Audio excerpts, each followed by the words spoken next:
சன்சிகாவுக்கு இன்றைக்கி ஸ்கூலில் டீம் இருக்குது. அதனால் முனிவராக வேஷம் வந்து போட்டுக்கிட்டு வர சொல்லியிருந்தாங்க. முனிவர்லேயும் வந்து பார்த்திங்கன்னா துர்வாச முனிவராக போட்டு சொல்லியிருந்தாங்க.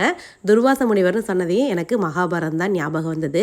கீழே காவி வேட்டியை கட்டி அப்படியே அந்த பேண்ட்டு மாதிரி பண்ணுவாங்க இல்லைங்களா, அது போல் பண்ணி விட்டுட்டோம்.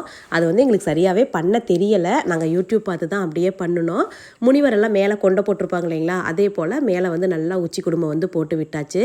இப்போ பாருங்கள் எப்படி இருக்கான்னு. முனிவர் மாதிரி ஓரளவுக்கு ட்ரெஸ் வந்து பண்ணிட்டோம். அதுக்கு தேவையான பொருள் எல்லாம் போட்டால் தரங்க பர்ஃபெக்டாக இருக்கும். அப்படியே வீட்டில் இருந்த ஒரு ருத்ராட்ச மாலை, இன்னும் 2-3 மாலை, மேலே ஒரு ருத்ராட்ச கொட்டைன்னு எல்லாமே போட்டு விட்டாச்சு. அதுக்கு மேலே வந்து பார்த்தீங்கன்னா ஒரு மாலை வந்து இருந்தது.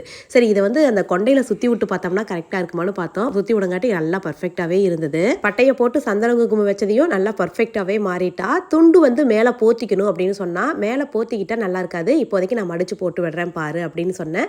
மடித்து போட்டு விட்டதையுமே சரியாக இருந்தது. துர்வாச முனிவர் கோவப்படுறத நீங்களே பாருங்க. நான் தான் துர்வாச முனிவர். ஸ்ரீ மகாலட்சுமி தேவியின் அருளும் ஆசீர்வாதமும் நிறைந்த மாலை இது. இதை இந்திரலோகத்தின் அரசனான உனக்கு யாம் இதை அளிக்கிறோம்.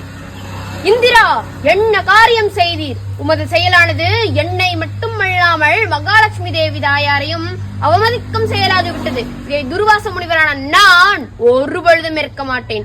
இக்கணம் முதல் உன் அனைத்து சக்திகளையும் இழப்பாயாக.